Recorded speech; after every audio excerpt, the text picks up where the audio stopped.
Assalamualaikum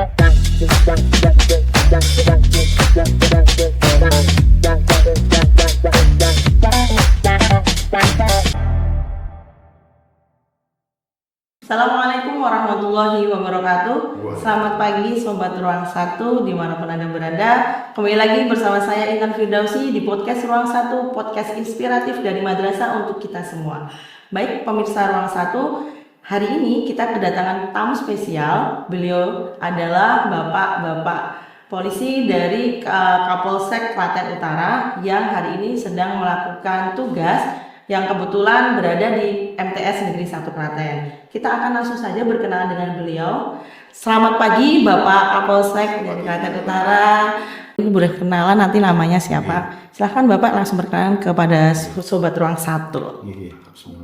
Assalamualaikum warahmatullahi wabarakatuh.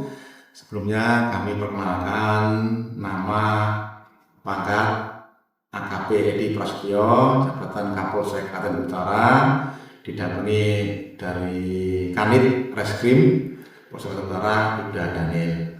Di sini mohon maaf kami akan menyampaikan bahwa kami dari Polsek Klaten Utara secara rutin melaksanakan pembinaan ke sekolah-sekolah yang ada di wilayah Klaten Utara.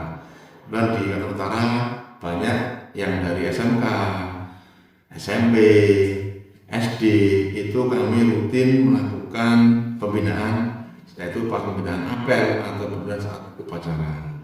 Kebetulan ini tadi kami mendadak ya, kita ngecek ke MTS Klaten ini untuk ngecek betul apa yang dilakukan oleh anak-anak kita, adik kita, siswi SMP atau MTS ini. Nah, kami tadi kebetulan di parkiran di luar, kami itu menemukan motor. Kebetulan pemiliknya adalah dari siswa MTS ini. Ya, selanjutnya kami tadi motornya kami kumpulkan, termasuk pemiliknya, kami pembinaan untuk mentaati peraturan undang-undang lintas, yaitu kalau belum cukup umur, yaitu sebentar jangan dulu menggunakan sepeda motor. Mungkin itu pembukaannya. Nanti saya terkait dengan kenakalan remaja, dengan apa itu adik-adik kita nanti akan disampaikan dari Pak Kanit Reskrim Ibda Daniel. Demikian, terima kasih. Baik, boleh dari Bapak Daniel bisa perkenalan terlebih dahulu. Baik, terima kasih. Assalamualaikum warahmatullahi wabarakatuh. Salam sejahtera buat kita semuanya. Mohon izin memperkenalkan diri. Nama saya Daniel Sri Purwono, jabatan Kanit Reskrim Polsek Klaten Utara. Di sini kami mendapatkan laporan ataupun pengaduan dari masyarakat terkait terutama kenakalan remaja, yang paling utama knalpot brom. Jadi setelah kami mendapatkan aduan dari banyak masyarakat, pagi ini kami mulai melakukan penindakan, bukan lagi melakukan suatu himbauan, karena himbauan sudah dilakukan dari jauh-jauh hari.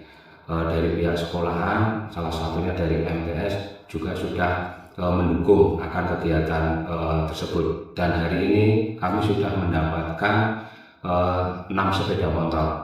Selanjutnya untuk tindakan nanti akan kami berikan pemanggilan terhadap kedua orang tua. Mungkin itu saja yang perlu kami sampaikan, mungkin bisa dilanjutkan nanti. Ya, baik, terima kasih banyak Bapak atas perkenalannya. Mungkin saya akan sedikit bertanya ya, kaitannya tentang tadi sepeda motor, apakah kegiatan ini rutin dilakukan atau maksudnya sudah diprogramkan sebelumnya dari Kapolsek secara berkala, mungkin insidental gitu Pak, mendadak gitu kesannya. Sudah ada program sebelumnya atau memang sengaja dibuat mendadak seperti ini? Memang Mbak, kita program kita hanya pembinaan, tapi kita tidak sering berulang kali menyampaikan ke sekolah-sekolah tertib berlalu lintas, kenakalan remaja. Nah, kebetulan ini kan kita hampir mungkin 1 bulan bisa 2 kali, bisa 1 kali. Kita melihat situasi sekolahnya. Pas saatnya libur lagi juga enggak. Tapi kalau pas masuk, ya nanti kita dari para kanit Babin, termasuk kadang langsung Kapolsek, melaksanakan pembinaan selaku inspektur upacara, selaku pembina upacara, atau pembina apel. Nah, itu kami kan sudah kita sampaikan, apalagi oleh Pak Bro, jangan sampaikan kerusakan masyarakat. Nah, alasan sudah itu hampir lama tuh. Iya. Oke. Nah, akhir-akhir ini menjelang puasa itu kan banyak yang menyambut kami. Kami pas sambang ke pos kampling, sambang ke desa itu menyampaikan, Pak sekarang kok banyak suara motor belum kok. Ini ya banyak sekali ya. Nah, dari itu kami sudah sampaikan, kami sudah hampir sering melaksanakan pembinaan seksual dan mana gitu SMP SMA kita sampaikan. Nah, terus kemarin punya jadi coba kita cek terus langsung kita mau penindakan itu pemanggilan. Cuma kita hanya ngomong-ngomong aja, terus ini kita penindakan dengan manggil orang tuanya. Oh seperti itu. Iya. Berarti dipanggilnya langsung ke Kapolseknya ya Pak? Iya, Atau di sekolah. Oh di sekolah, panggilnya di sekolah berarti dari pihak Kapolsek nanti akan Ya, jadi begini, kemana? untuk menambah dari Iya. videonya, jadi terkait topik dari ini kan terkait kenapa belum. Oke. Jadi secara otomatis hal tersebut kan sudah kami sampaikan melalui kegiatan hari Senin. Setiap itu pasti ada Iya. giliran. Oh, iya. Apalagi di setiap desa itu kan ada satu batin Katimas. Iya, betul. Secara otomatis sudah memberikan penyuluhan. Dan seperti yang kita lihat namanya istilahnya pemberantasan seperti ini kan harus didukung juga dari pihak keluarga. Tidak bisa harus satu dari Polri atau mungkin dari sekolahan. Kita harus adanya kerjasama. Betul. Berarti harus bersinergi ya Bapak. Iya. Jadi baik kaitannya tentang aturan lalu lintas ya Bapak, tertib lalu lintas. Apakah ada standarisasi nih Bapak untuk kendaraan bermotor ini biar mungkin masyarakat juga agar tahu ini, oh ternyata kendaraan itu ada standarnya nih, nggak boleh sembarangan atau mungkin dimodif sedemikian rupa seperti itu. Mungkin bisa dijelaskan sedikit saja Bapak. Baik, terkait standar daripada sepeda motor ataupun mobil dan juga sebagainya, kita fokusnya yang ke awal itu kalau dari pihak perusahaan atau pabrik atau mungkin dealer, ya itulah yang kita pakai karena itu sudah memulai prosedur-prosedur yang sudah ditentukan dari hukum sendiri, baik dari pihak DLCR atau dari pihak kepolisian. Oh baik, berarti memang tidak boleh merubah ya Bapak sama sekali ya. Baik, kalau untuk merubah spek itu kan ada konteks tersendiri. Dalam arti seperti ini, seperti konteks. Oh ya baik. Konteks itu pun kalau sepeda motor sudah dirubah berarti harus diangkut pakai mobil pickup ataupun tong. Iya. Jadi hanya digunakan saat event saja begitu nih. Sepeda motor itu memakai knalpot brom, yaitu sudah ada tempatnya. Tempatnya di mana ya seperti Ya, motor cross dan oh iya seperti betul. itu. Oh iya, berarti memang penggunaan sepeda motor yang sudah dimodifikasi memang harus sesuai pada tempatnya seperti itu ya Bapak. Baik, kaitannya himbauan nih Bapak untuk para siswa nih. Sebetulnya siswa itu boleh nggak sih? Siswa usia berapa nih boleh pakai sepeda motor? Karena kita lihat nih di zaman sekarang ya Pak, apalagi kan anak-anak yang orang tuanya sudah berekonomi baik, kemudian sibuk dengan pekerjaan, otomatis mereka memilih daripada saya terlambat sekolah, mendingan saya berhenti sendiri, seperti itu kan. Nah ini himbauan juga nih Pak, untuk para orang tua mungkin Bapak, baiknya seperti apa sih jika kita memiliki anak itu untuk berangkat sekolah itu harusnya seperti apa? Kita sebagai tanggung jawab sebagai orang tua mungkin seperti itu. Oke, terima kasih. Kalau selaku orang tua, kami himbau untuk demi keselamatan, demi keamanan anak-anak kita, so yang masih belum cukup umur, masih di bawah 17 tahun, kan belum boleh punya SIM aturannya. Nah, itu kan yang diantar atau naik Gojek atau Mojek. Kenapa? Karena kalau masih usia di bawah umur itu kan apa itu belum emosionalnya, itu belum care-nya belum ini, jadi masih emosi, kadang masih grogi-grogi ya. Intuisinya juga belum ini ya Bang. Jadi saya minta untuk para orang tua, untuk sayang anak, ya kita lebih baik untuk nganter, kalau tidak ya untuk diucek. Demikian. Seperti itu. Baik, itu tadi himbauan dari Bapak Kapolsek untuk kaitannya tentang penggunaan sepeda motor dan juga tanggung jawab sebagai orang tua untuk menjaga keselamatan terutama ya Bapak. Baik, ini kita akan masuk ke bagian mungkin tadi pembinaan kaitannya kekerasan nanti dikat ya Pak ini. kaitannya tentang kenakalan remaja. Mungkin dari Bapak Kanit, karena bagian kriminal ya Bapak, mungkin bisa sedikit memberikan kita informasi nih Pak, kaitannya kenakalan remaja yang akhir-akhir ini mungkin khusus di bulan Ramadan terutama nih kayaknya saya lihat berita juga kayaknya banyak sekali nih kayak kasus kelitih dan sebagainya. Kemarin juga belum lama tertangkap di daerah dekat Ngawen sih apa ya kalau nggak salah.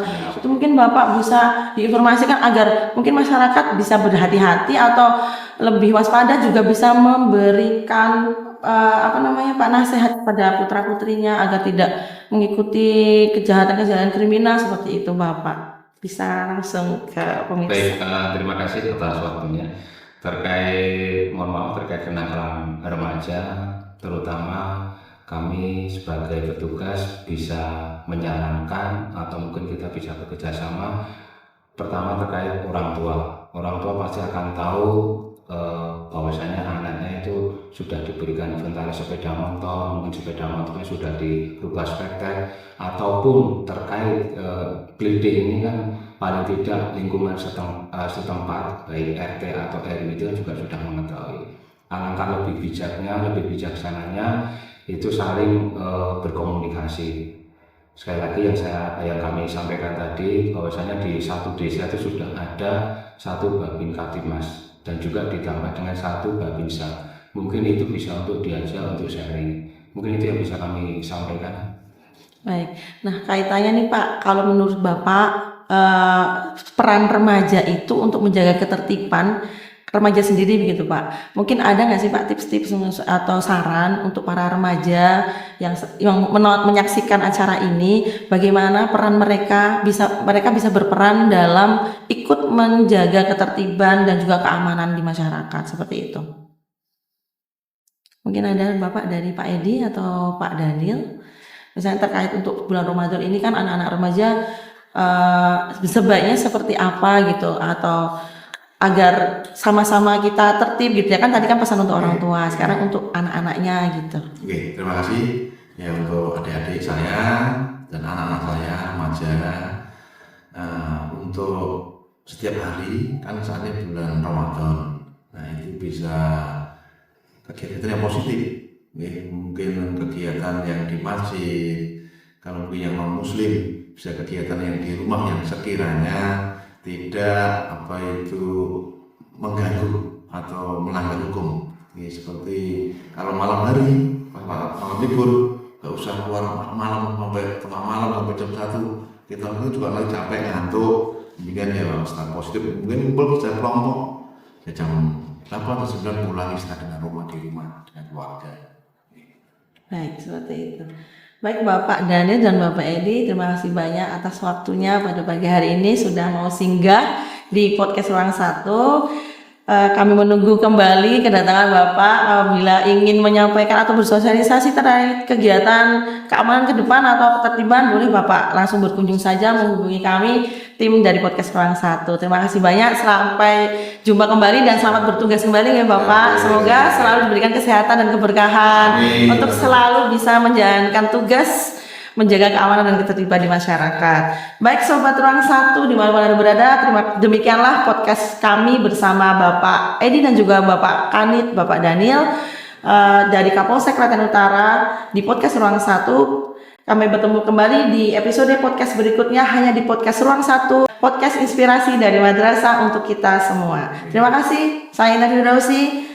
Sampai bertemu kembali. Wassalamualaikum warahmatullahi wabarakatuh. Waalaikumsalam.